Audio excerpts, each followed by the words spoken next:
नमस्कार, आपका स्वागत है इस वक्त की हर अहम खबर के साथ। मैं हूं अंकिता सिंह। बुलेटिन की शुरुआत करेंगे पर्सनल डेटा प्रोटेक्शन विधेयक 2019 संबंधी संसदीय संयुक्त समिति ने आज अपनी बैठक में विधेयक से संबंधित मुद्दों पर नेस्कॉम के प्रतिनिधियों के साथ चर्चा की।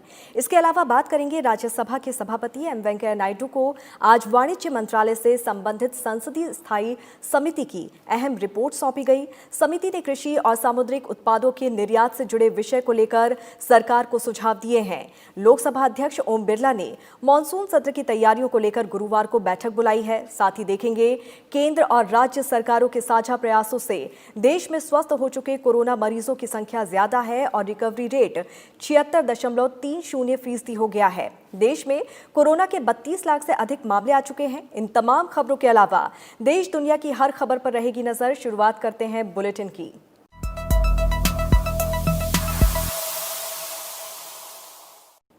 वाणिज्य मंत्रालय से संबंधित संसदीय स्थायी समिति ने कृषि और सामुद्रिक उत्पादों के निर्यात से जुड़े विषय को लेकर सरकार को सुझाव दिए हैं। उपराष्ट्रपति और राज्यसभा के सभापति एम वेंकैया नायडू को आज समिति की ये रिपोर्ट दी गई। कृषि और सामुदायिक उत्पादों, बागबानी, फसलों और हल्दी और नारियल रेशा निर्यात पर राज्यसभा के सभापति एम वेंकैया नायडू को बुधवार को वाणिज्य मंत्रालय से संबंधित संसदीय स्थायी समिति की अहम रिपोर्ट सौंपी गई। समिति के अध्यक्ष वाईएसआर कांग्रेस के राज्यसभा सांसद वी विजयसाई रेड्डी ने समिति की 154वीं रिपोर्ट भेंट की। वी विजयसाई रेड्डी ने बताया कि समिति ने सरकार से संबंधित विषय को लेकर महत्वपूर्ण सिफारिशें की हैं। उन्होंने कहा कि आपूर्ति श्रृंखला के बुनियादी ढांचे की दक्षता में सुधार और मूल्यवर्धन की जरूरत है। The committee recommends to the government of India to improve the efficiency of the supply chain, infrastructure development should take place, and value addition should also be taken place. This is what so far as agricultural products are concerned, and in the case of marine products there is a considerable decline. समिति ने समुद्री उत्पादों के गिरावट के विषय में भी सरकार को अवगत कराया है।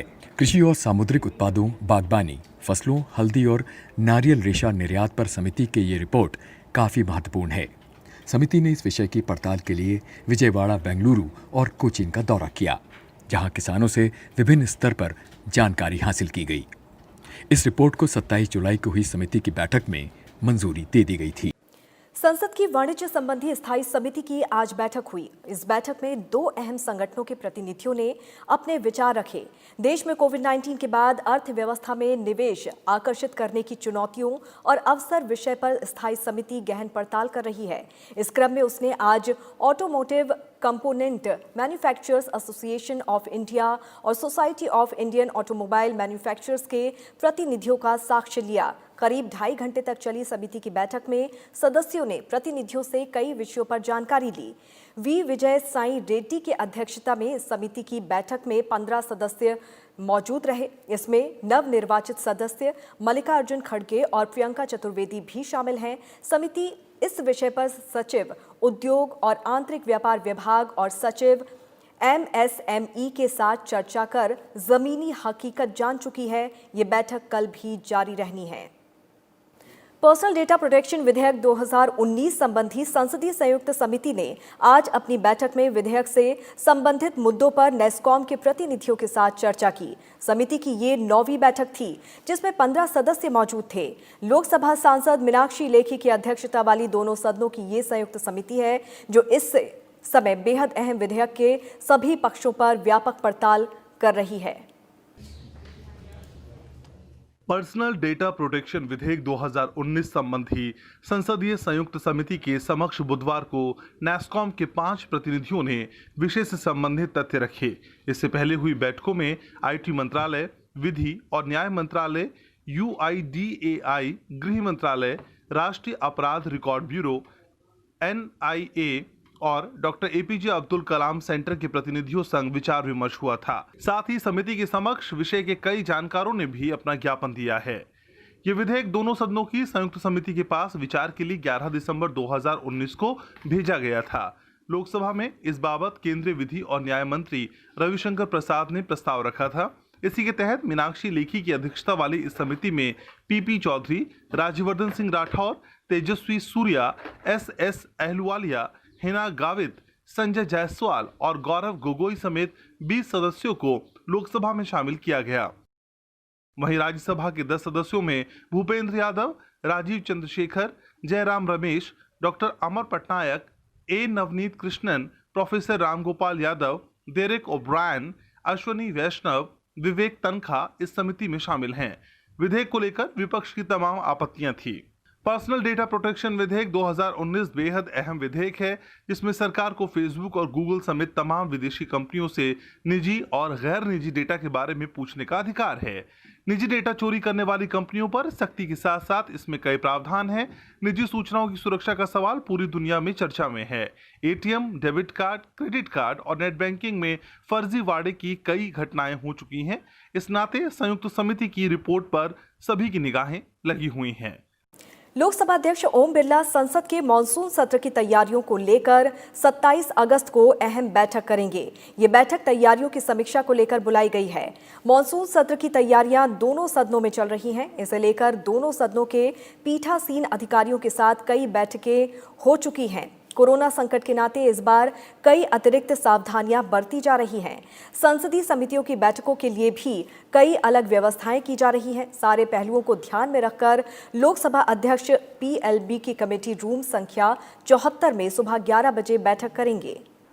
केंद्र और राज्य सरकारों के साझा प्रयासों से देश में स्वस्थ हो चुके कोरोना मरीजों की संख्या लगातार बढ़ती जा रही है। बीते एक दिन में 63,000 से ज्यादा लोग ठीक हो चुके हैं और रिकवरी रेट 76.30% हो गया है।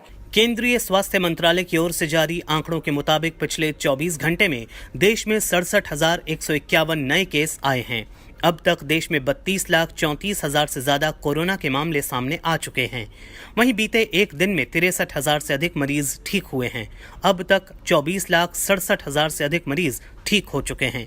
वहीं 7,07,000 से ज्यादा सक्रिय मामले हैं।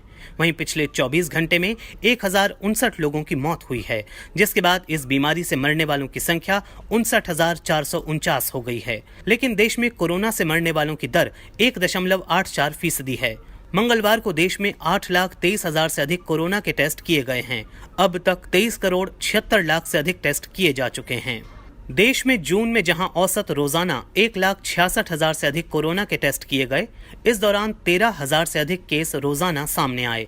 जून में पॉजिटिविटी रेट 7.9% था। जून के मुकाबले जुलाई में टेस्ट बढ़कर 2 गुने से अधिक हो गए और औसतन प्रतिदिन 3,39,000 से ज्यादा परीक्षण किए गए और 35,000 से अधिक औसत केस रोजाना सामने आए। इस दौरान पॉजिटिविटी रेट 10.54% रहा। अगस्त में अब तक औसत रोजाना 7,31,000 से अधिक टेस्ट हो चुके हैं और पॉजिटिविटी रेट घटकर 8.41% हो गया है। देश में कोरोना की रफ्तार को देखें तो जनवरी से मार्च के बीच 1,397 कोरोना के मामले सामने आए थे और 124 लोग ठीक हुए थे, जबकि 35 लोगों की मौत हुई थी। अप्रैल से जुलाई के बीच 16,94,000 से अधिक मामले आए और करीब 11 लाख लोग ठीक हुए। इस दौरान 36,000 से ज्यादा लोगों की मौत हुई। अगस्त के महीने में अब तक 15,38,000 से अधिक कोरोना के केस आ चुके हैं और 13,73,000 से अधिक लोग इलाज कराकर स्वस्थ हो चुके हैं। वहीं 23,000 लोगों की मौत हुई है। अंतर्राष्ट्रीय बाजार में मांग और घरेलू बाजार में उपलब्धता को देखते हुए सरकार ने ओवरऑल किट पीपीई किट के निर्यात की इजाजत दे दी है। हालांकि मेडिकल दस्तानों के निर्यात पर पाबंदी जारी रहेगी। इसके अलावा सरकार ने सीएसआर के नियमों में संशोधन किया है। वाणिज्य मंत्रालय ने पीपीई और मास्क के लिए अपनी निर्यात नीति में संशोधन किया है। नई नीति के तहत पीपीई, फेस शील्ड और मास्क के निर्यात की अनुमति दे दी गई है। N95, FFP2 और मेडिकल गॉगल्स के निर्यात के लिए सीमा निर्धारित की गई है। मेडिकल गॉगल्स के निर्यात के लिए प्रति माह 20 लाख यूनिट और N95 और FFP2 मास्क के निर्यात के लिए 50 लाख यूनिट की सीमा तय की गई है। वहीं सरकार ने कंपनी अधिनियम के तहत कॉरपोरेट सामाजिक उत्तरदायित्व यानी CSR के नियमों में संशोधन किया है। ऐसा कोविड-19 के नए टीके, दवा के विकास और चिकित्सा उपकरणों के उत्पादन बढ़ाने के लिए अधिक धन उपलब्ध कराने को लेकर किया गया है।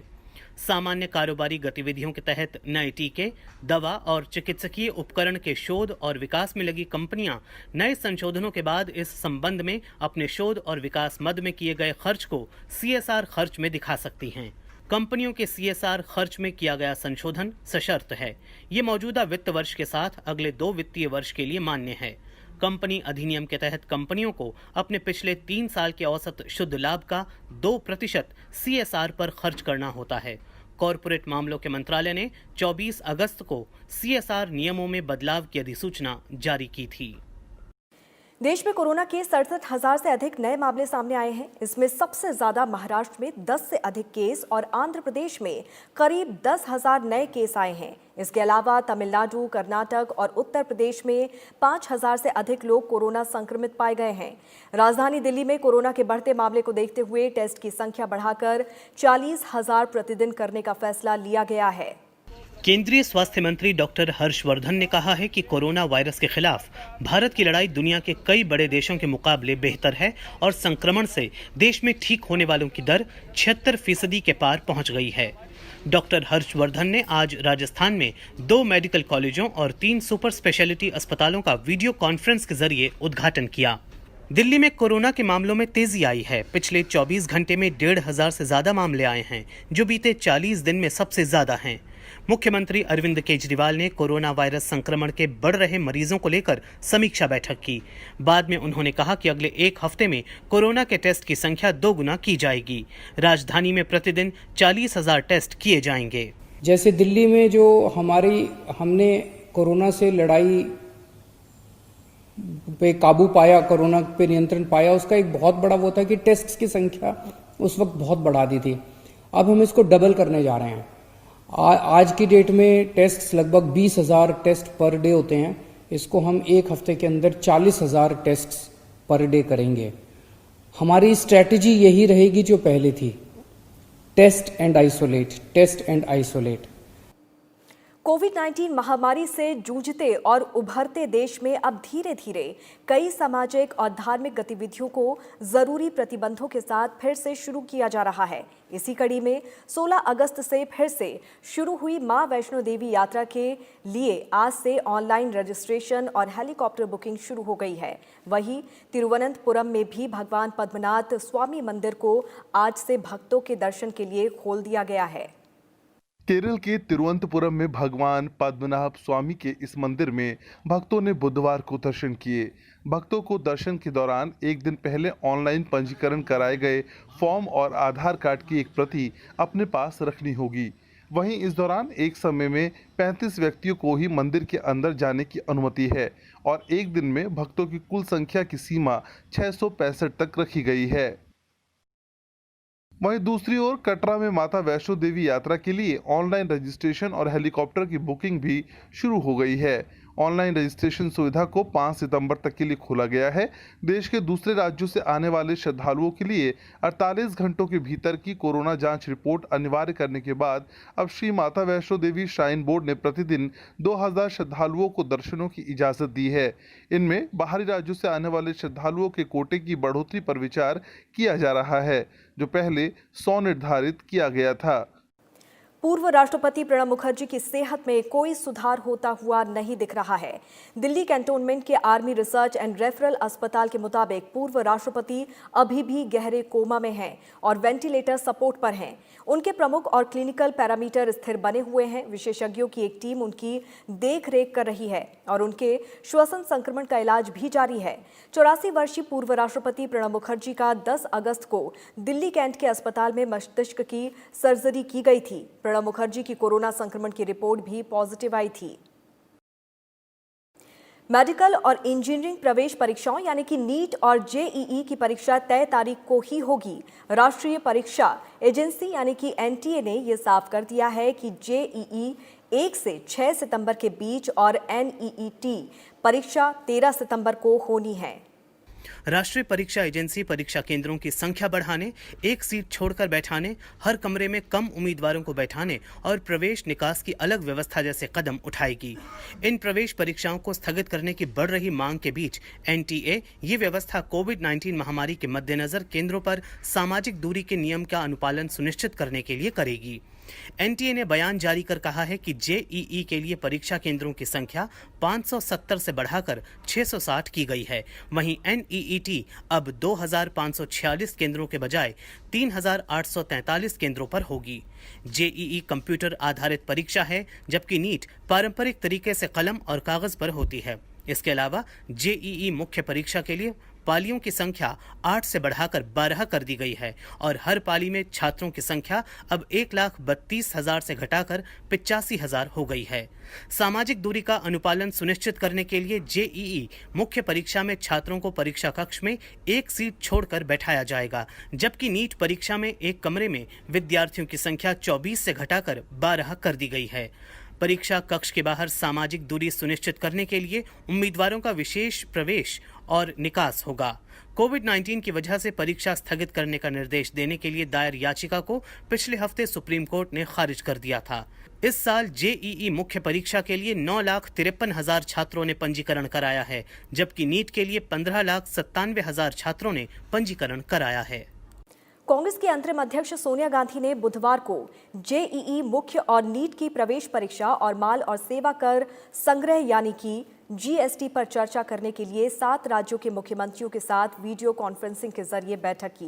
कांग्रेस शासित राज्यों के मुख्यमंत्रियों के साथ ही पश्चिम बंगाल, महाराष्ट्र और झारखंड के मुख्यमंत्री इस बैठक में शामिल थे। मुख्यमंत्रियों को संबोधित करते हुए सोनिया गांधी ने कहा कि राष्ट्रीय शिक्षा नीति से संबंधित घोषणाओं से हम चिंतित हैं। उन्होंने कहा कि छात्रों और परीक्षाओं से जुड़ी समस्याओं का ठीक तरह से निपटारा नहीं किया जा रहा है। गैर बीजेपी शासित राज्यों के मुख्यमंत्रियों के साथ आयोजित इस बैठक में सोनिया गांधी ने कहा कि राज्यों को उनका बकाया जीएसटी जल्द से जल्द मिलना चाहिए। There are other problems of students and examinations. These are also being dealt with uncaringly. Now there are many more issues, and I'm sure you are much more aware of them than I am. Chhattisgarh विधानसभा के 4 दिवसीय monsoon सत्र के दूसरे दिन सदन में corona संक्रमण का मुद्दा गरमाया रहा। विपक्ष ने कोरोना संक्रमण के मुद्दे पर सदन में स्थगन प्रस्ताव भी पेश किया। छत्तीसगढ़ की भूपेश बघेल सरकार पर विपक्ष ने आरोप लगाया कि कोरोना की स्थिति से निपटने में राज्य सरकार विफल रही। प्रदेश के स्वास्थ्य मंत्री टी.एस. सिंहदेव ने विपक्ष के आरोपों पर जवाब दिया। उन्होंने कहा कि कोरोना से जुड़े मामले सामने आने से पहले ही तैयारियां की गई थी। स्वास्थ्य मंत्री ने कहा कि समय पर जांच कराने, स्क्रीनिंग कराने की शुरुआत भी की गई। विपक्ष ने संसदीय सचिवों की नियुक्ति पर मुख्यमंत्री भूपेश बघेल से जवाब भी मांगा। जवाब में मुख्यमंत्री ने इस मुद्दे पर सदन में चर्चा को गैर जरूरी बताया।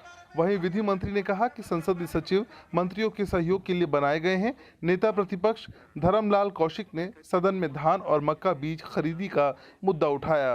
कृषि मंत्री रविंद्र चौबे ने सदन को भरोसा दिलाया कि खराब बीज देने वाले कंपनियों पर कार्रवाई होगी। पूर्व मुख्यमंत्री डॉक्टर रमन सिंह ने खैरागढ़ जल आवर्धन योजना में अनियमितता का मुद्दा उठाते हुए सत्ता पक्ष से जवाब मांगा। केरल के तिरुवनंतपुरम में स्थित केरल सचिवालय में आग लगने के मामले को विपक्ष ने सोना तस्करी से संबंधित सबूतों को नष्ट करने की साजिश करार दिया है। कांग्रेस और बीजेपी नेताओं ने सचिवालय के सामने बैठकर सरकार के खिलाफ प्रदर्शन भी किया। इस घटना को योजनाबद्ध साजिश बताया। विपक्षी नेताओं ने राज्यपाल आरिफ मोहम्मद खान से मुलाकात कर मामले की उच्च स्तरीय जांच की मांग की। केरल में विपक्षी पार्टियों ने सरकार पर आरोप लगाया है कि सचिवालय में आग खुद नहीं लगी, बल्कि गोल्ड स्मगलिंग केस के सबूत जलाने के लिए आग लगाई गई थी। विपक्षी नेताओं का कहना है कि सोने की तस्करी के मामले में बेहद महत्वपूर्ण फाइलें पूरी तरह से जला दी गई हैं और अब इस मामले से जुड़ी कोई बैकअप फाइल उपलब्ध नहीं है। उन्होंने इस पूरी घटना के लिए राज्य के मुख्यमंत्री पिनराई विजयन को जिम्मेदार ठहराया है। आग लगने के बाद ही बीजेपी के विधायक और नेता सरकार के खिलाफ इसके विरोध में सचिवालय के बाहर धरने पर बैठ गए। विधायकों ने आरोप लगाया कि आग लगी नहीं बल्कि लगाई गई है। वहीं विरोध प्रदर्शन कर रहे बीजेपी के केरल अध्यक्ष के सुरेंद्रन को हिरासत में ले लिया गया है। सचिवालय के अधिकारी के मुताबिक कंप्यूटर में शॉर्ट सर्किट होने के कारण आग लगने का संदेह है। अधिकारी के मुताबिक कोई भी महत्वपूर्ण फाइल नष्ट नहीं हुई है। वहीं इस हाई प्रोफाइल सोना तस्करी मामले के 3 मुख्य आरोपियों स्वप्ना सुरेश, सारिद पीए और संदीप नायर की न्यायिक हिरासत 26 अगस्त को समाप्त हो रही है। पंजाब नेशनल बैंक लिमिटेड को फरार हीरा व्यापारी नीरव मोदी मामले में बड़ी सफलता हाथ लगी है। बैंक ने कॉर्पोरेट मामलों के मंत्रालय को सूचित किया है कि उसने अमेरिका में $3.25 मिलियन यानी कि करीब 24 करोड़ 33 लाख रुपए की वसूली की है। ये वसूली अमेरिका में नीरव मोदी की 3 कंपनियों के बिकने के बाद की गई है। दरअसल पंजाब नेशनल बैंक ने 2018 में कॉर्पोरेट मामलों के मंत्रालय को सूचित किया था कि नीरव मोदी की 3 कंपनियों ने अमेरिका में अपने आप को दिवालिया घोषित कर दिया है और उन्हें बेचा जा रहा है। बैंक के अनुरोध पर कॉर्पोरेट मामलों के मंत्रालय ने अमेरिकी न्यायालय से संपर्क किया। अमेरिकी न्यायालय में पीएनबी का पक्ष सुना और उसे भी कर्जदाताओं की सूची में शामिल किया। दिवालियापन की प्रक्रिया के तहत इन कंपनियों को बेचा गया, जिसके तहत कुल मिलाकर $11.04 मिलियन की राशि प्राप्त हुई। इस राशि का वितरण 11 कर्जदाताओं में होना है। एक ट्वीट जारी कर कॉर्पोरेट मंत्रालय ने इस घटना को नीरव मोदी मामले में मंत्रालय की बड़ी जीत बताया है।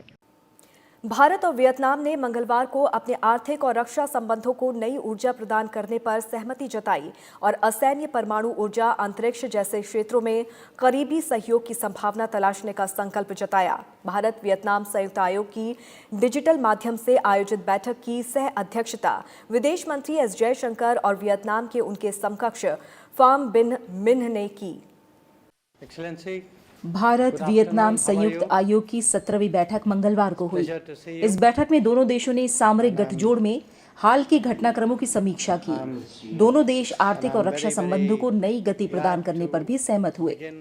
इसके अलावा दोनों पक्ष असैन्य परमाणु ऊर्जा, अंतरिक्ष, समुद्री विज्ञान, नई प्रौद्योगिकी सहित उभरते क्षेत्र में करीबी सहयोग बढ़ाने की संभावना तलाशने पर भी सहमत हुए हैं। बैठक में साझा हितों के मुद्दे पर चर्चा के साथ साथ कोविड-19 महामारी से निपटने को लेकर विस्तार से बातचीत हुई। विदेश मंत्री एस जयशंकर ने वियतनाम को भारत की नई आर्थिक क्षमताओं और मांगों का लाभ उठाने के लिए आमंत्रित किया। दोनों देशों के रिश्तों को लेकर विदेश मंत्री एस जयशंकर ने कहा कि भारत वियतनाम संयुक्त आयोग की 17वीं बैठक की समाप्ति हुई। वियतनाम के उप प्रधानमंत्री और विदेश मंत्री फाम बिन मिन को सह अध्यक्षता के लिए धन्यवाद। भारत और वियतनाम के बीच व्यापक रणनीतिक साझेदारी का मकसद इंडो पैसिफिक क्षेत्र में शांति, सुरक्षा और समृद्धि स्थापित करना है।